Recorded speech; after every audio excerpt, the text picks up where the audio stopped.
Well, with us now is Jill Starley-Grainger, who is commissioning editor of the Sunday Times travel magazine. A very worrying case. We don't know the full details. But how unusual is this to happen in New Zealand? It's incredibly unusual. New Zealand is one of the safest places on earth, especially for solo travellers. It's very, very safe. The only real risks that happen in New Zealand tends to be from extreme sports, which of course the country is famous for.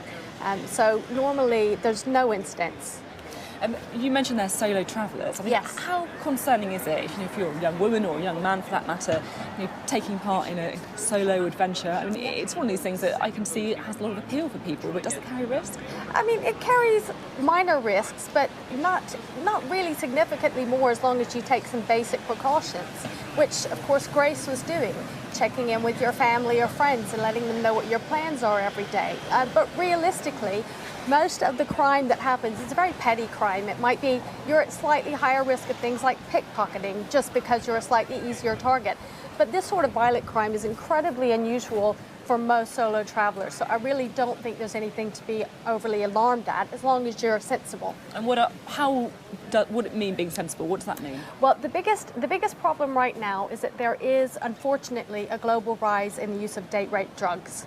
So whatever drink anybody tries to give you, whether it's tea, coffee, alcohol, soft drink, don't take it if you haven't seen the bottle being opened and you haven't seen it being prepared, or if it's been out of your sight at all. That's really the biggest concern right now. Otherwise, everything is the same as it would be for any other traveler, really. You just want to make sure that you're checking in with friends and family. You don't go off on big, long walks alone without letting somebody know what your plans are. So I don't actually, this is a very unusual case.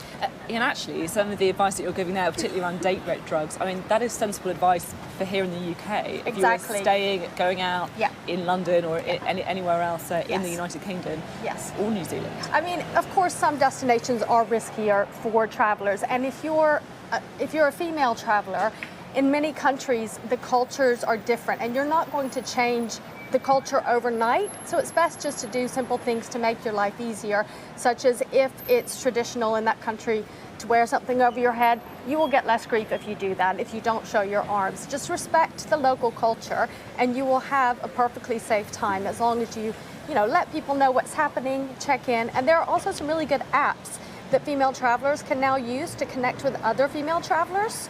So you can Google them, or there's one called Tourlina or Maiden Voyage, and they're great because they let you connect up with somebody. You can have a coffee with them, and you can keep an eye on each other. You don't have to do everything together. It's just so that you have somebody locally who knows what's happening. Are we seeing a rise in female travelling? Yes, and also in solo travel. It's grown massively since 2011. The Association of British Travel Agents reported a 300% increase in solo travel since 2011. And women make up the majority of that. About 65% of them are women.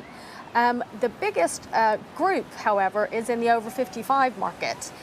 But of course, all across the demographics, everyone is traveling more. It's easier, and we are still in many ways in the so-called golden age of travel, where it's cheaper, it's more affordable, it's safer. You have things like Airbnb that just make it feel a bit more like home away from home. Okay, thank you very much. Thank you.